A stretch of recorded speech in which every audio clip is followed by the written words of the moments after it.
Thank you, Karen, for the introduction. Good afternoon.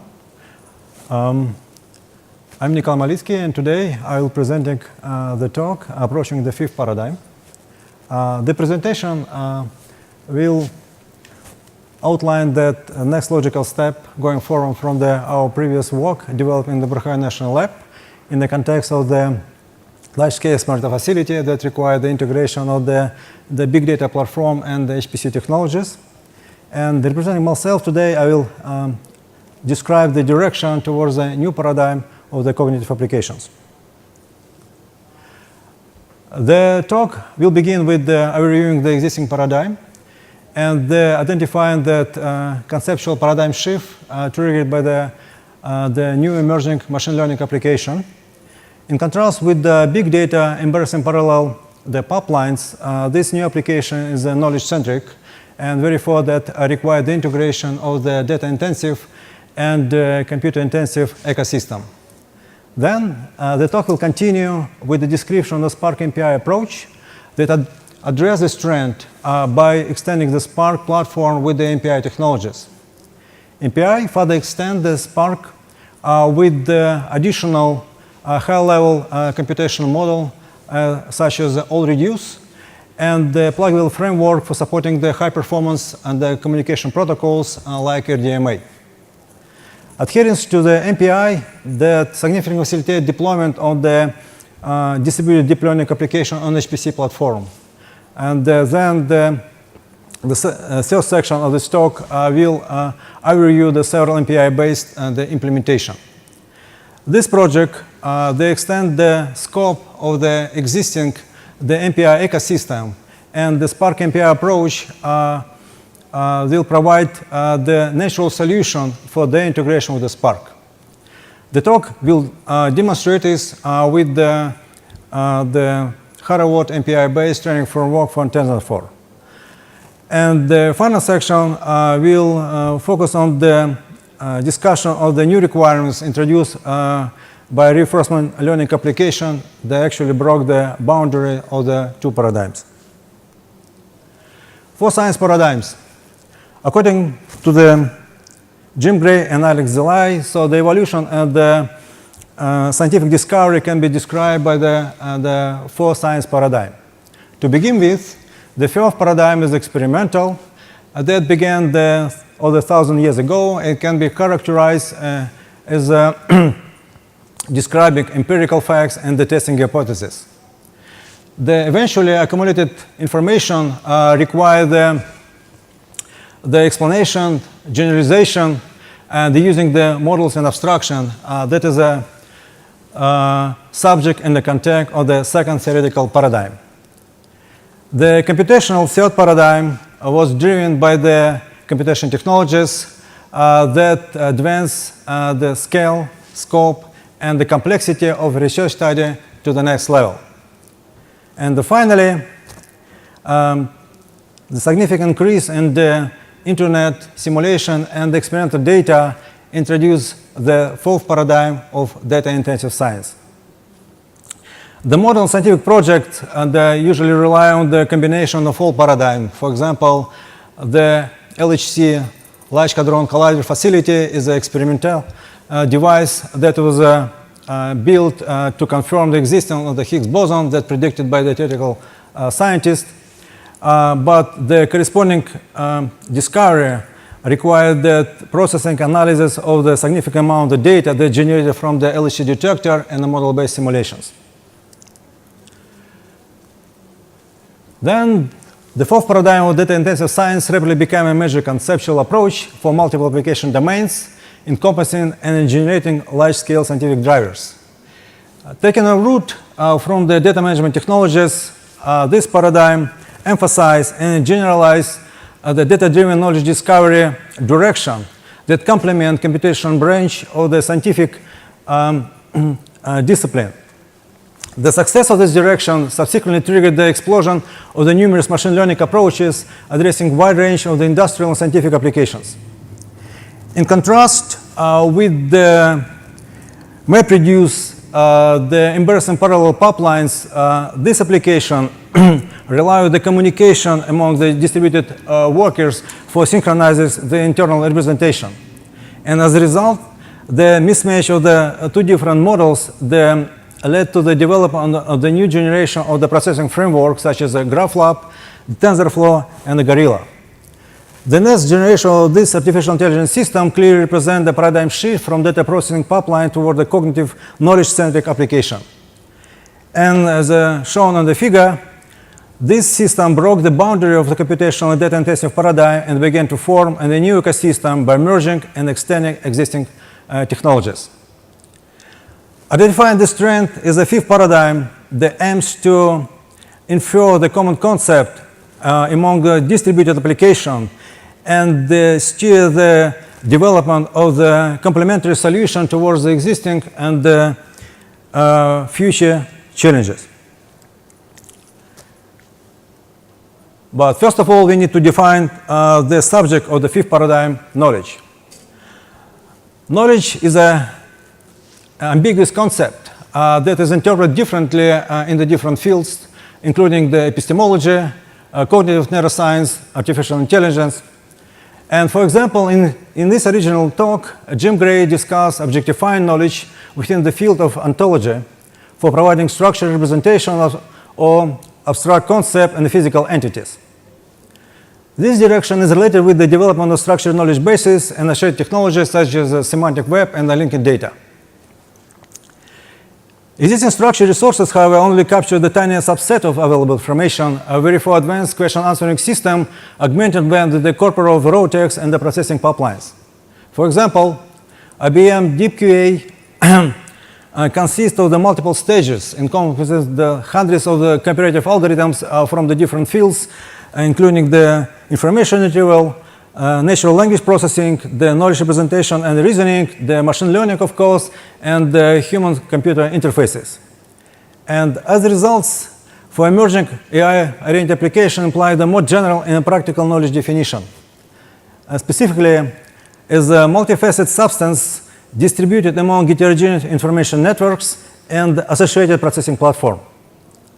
The structure and relationship between different components of such composite representation is a dynamic, continuously shaped and consolidated by machine learning process.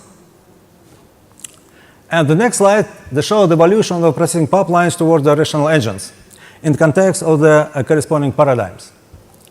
So that I use a red color for the third paradigm, blue for the fourth paradigm, and for reference, D stands for the data, W workers, O output, and the M model.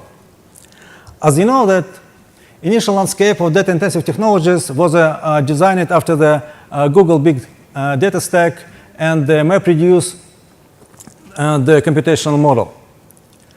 So that the Spark further advanced with the RDD framework and extend the processing pipeline that's spreading now from the SQL queries to machine learning and the graph processing. Deep learning application next that augment these pipelines with the model-centric training processes. From a general perspective, training is optimization application that are using one of the iterative algorithms such as stochastic gradient descent. And this optimization algorithm represents the standard components of the scientific application that already implemented in scientific domain of the fifth paradigm, or the third paradigm, that are using the red color to represent the deep learning training. But of course, in addition, in the contrast with the conventional scientific application, the task of the deep learning application is to produce a neural network representation as a part of the knowledge development process. This is a big difference. And finally, as you can see, so the loop of the reinforcement learning application introduced the new requirements, and actually they broke the two paradigms and requires a new solution. This strategic direction from the from the data-intensive pipelines to the cognitive application, of course, is a long-term journey. but we have some guidance actually from the cognitive science. That is the complementary learning system that encompasses the two interactive components, hippocampus and the neocortex. According to our knowledge definition, one of the primary prerequisites of this incremental development is the consolidation of the related technologies and approaches from the old paradigms. And the Spark-MPI approach addresses trend by extending the Spark analytics with the MPI application. As I already explained, so this Spark-MPI was introduced in context of the large-scale experimental facility that deal with the two ecosystems, big data and the big computing. This lies based on the survey from the Jeffrey and Fox and colleagues that analyzed almost 300 different projects. And what important, as you can see, there is a clear gap between the two categories of technologies. But the integration is important if you're going to address the new frontier of the data-driven scientific discovery. To facilitate this integration, we propose to focus on the two primary representatives, the Spark from the big data and MPI from HPC computing. MPI is the message passing interface specification, was introduced like more than 25 years ago, and now becoming the de facto standard approach used in the most HPC scientific application. It is based on the three primary interfaces. The first, application programming interface that combine together the several computational models, such as the peer-to-peer, master workers, point-to-point, and remote memory access. The second, the portable access layer for supporting the different types of the communication protocols, including RDMA, GPU-direct RDMA, and others. And finally, the process management interface that was introduced as an address exchange service, but now is active development to address the new requirements and the new applications. So then Spark-MPI encompasses three communication interfaces. As shown on the figure, so that it complements the Spark conventional driver worker the model with the PMI service, address exchange service, for establishing MPI communication among the Spark workers. In brief, the Spark-MPI approach proposes to reuse the PMI service from the MPI ecosystem in Spark environment. The process management interface originally developed by the MPH team, and recently OpenMPI team started the new PMI Exascale, the project to address the new requirement of the supercomputer cluster. But what is important, in addition, this project is an active development for considering and adding the new capabilities to address the new requirements and the new applications. Then Spark-MPI initially was validated with the Hydra PMI server from the MPH and the MVIPH project. And recently, it was also implemented with the PMI-X, the extension that implemented by the OpenMPI team. And the next slide, they provide a brief overview of OpenMPI project. OpenMPI was derived as a generalization of the four project, bringing together all the 40 frameworks. To succeed, it introduced a modular component architecture shown in the left figure that basically provide the plug-in mechanism for integrating all the alternative solution to the different functional blocks, including message transport, mapping, algorithm, and collective operation. Following this approach, the Spark-MPI was implemented as another pluggable components of the launch system framework, and certainly in addition to the default implementation. And what is important, it doesn't require any changes of the OpenMPI software. And as a result, it will lead us, it led us to the Spark-MPI integrated platform that combine together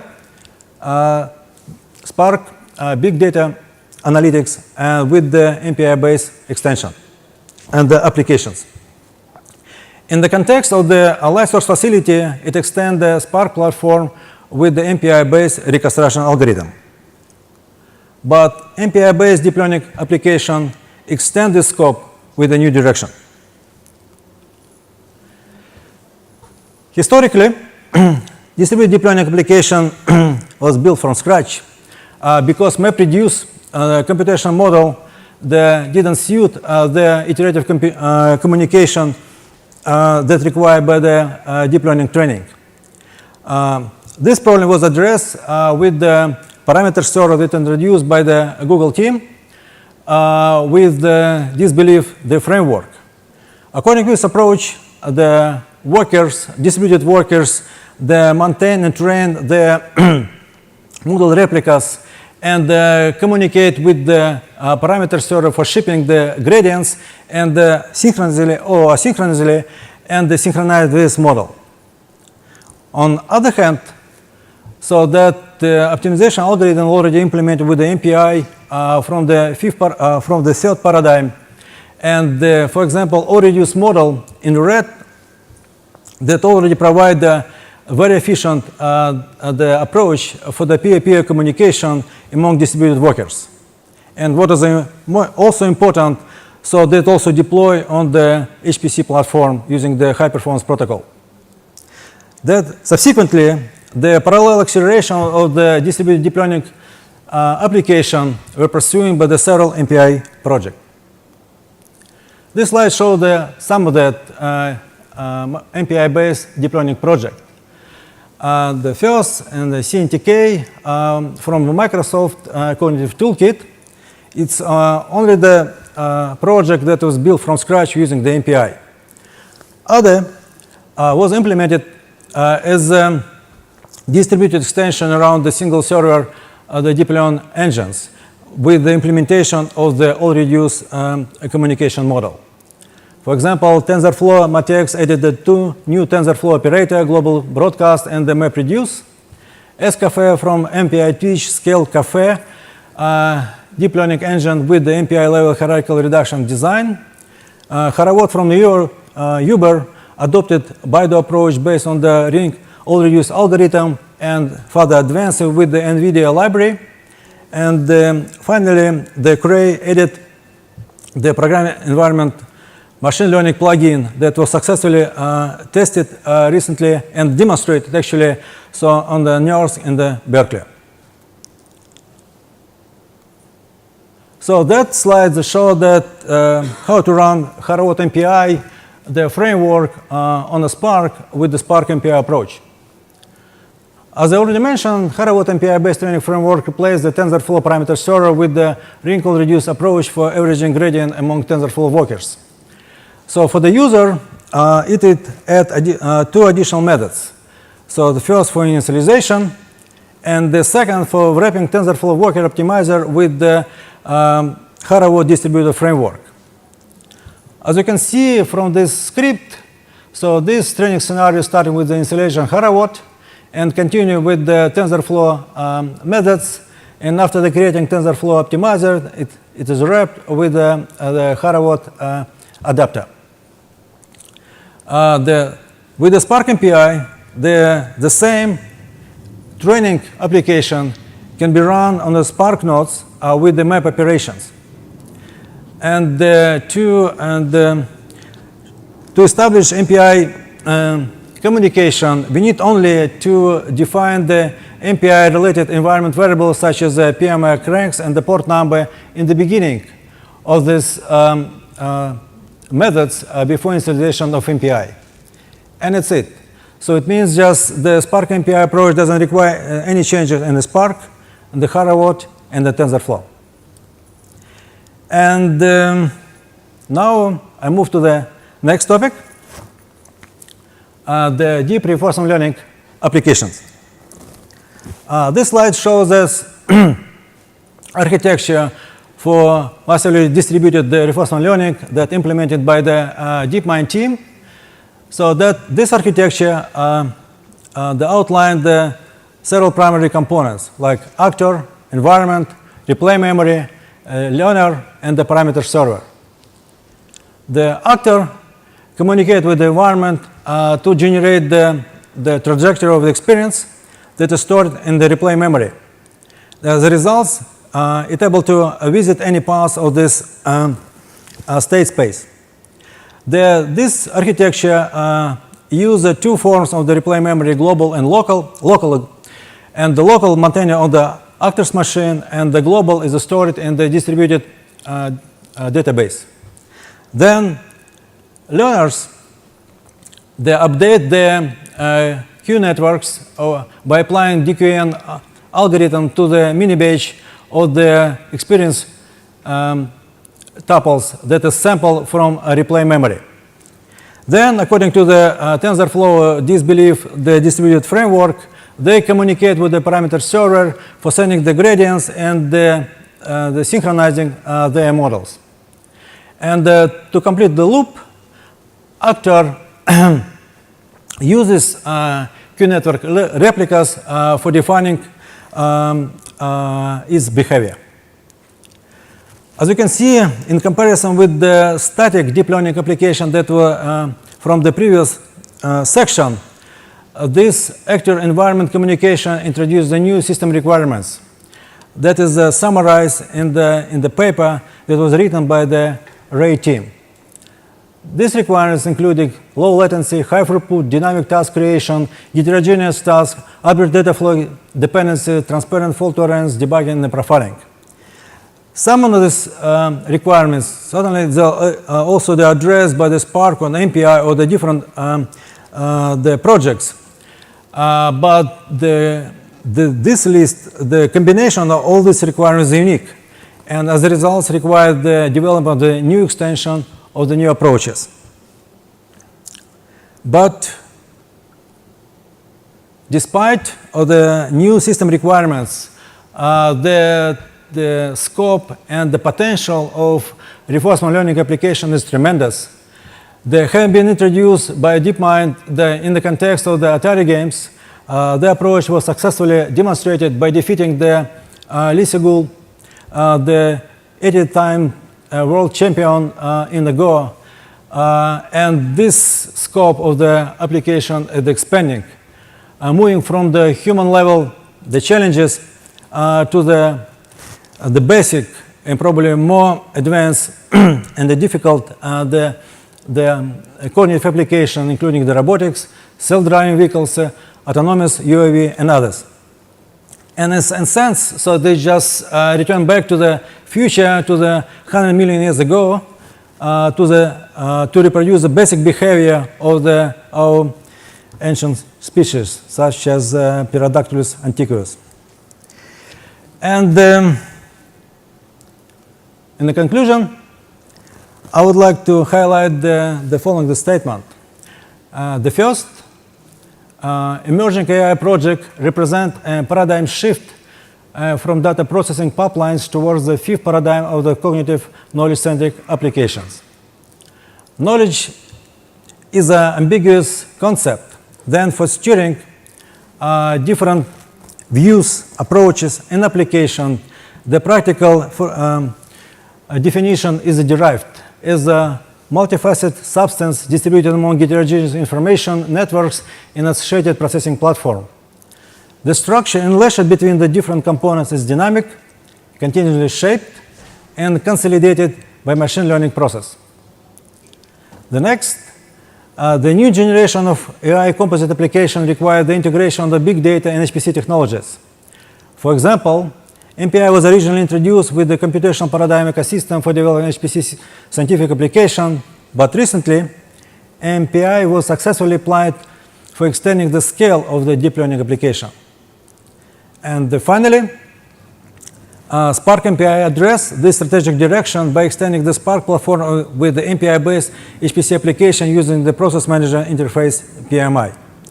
And as a result, the Spark-MPI represents the triple solution located in the intersection of the three paradigms.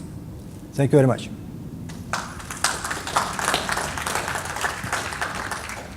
Thank you so much, Nikolay. That was a wonderful talk. If anyone has any questions, we have about 5 minutes for Q&A.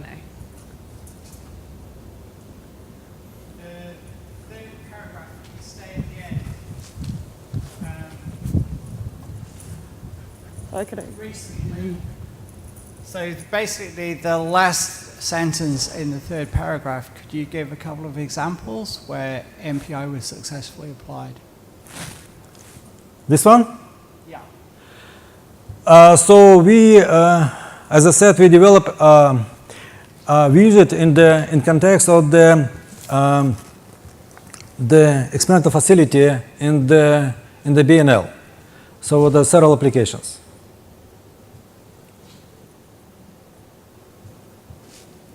Any other questions? All right. Oh, there we go. Sorry. No worries. So with MPI, it's relatively low level compared to some of the other calls. Is this something that could still be deployed if you're running Spark on top of, say, OpenStack or on top of some kind of Kubernetes thing, or would that rule out certain middleware architectures? So you know that MPI, okay. So actually the MPI heavily used on HPC platform, first of all. So with the like Slurm and other, the process manager.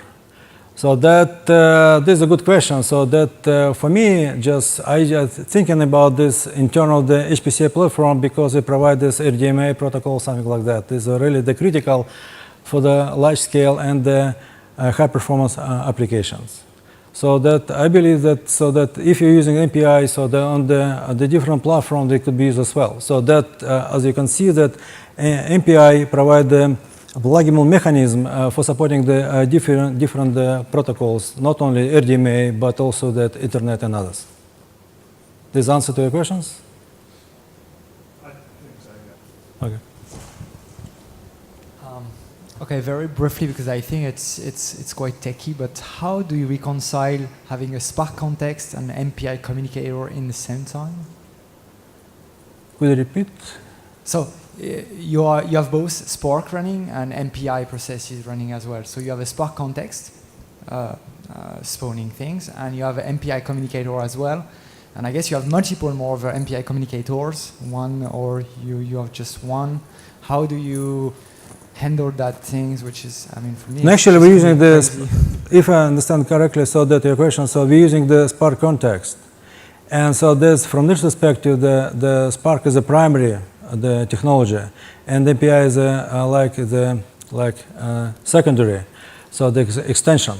So it means just we're using the Spark launcher, and that using the communication, the Spark communication. But in addition to that, by running the PMI server, okay, so there's the MPI application that's running on the Spark methods, on the workers, that first establish communication with the PMI server that's external to the Spark. And after that, using this information, they can establish an additional MPI-based the communication among the peers.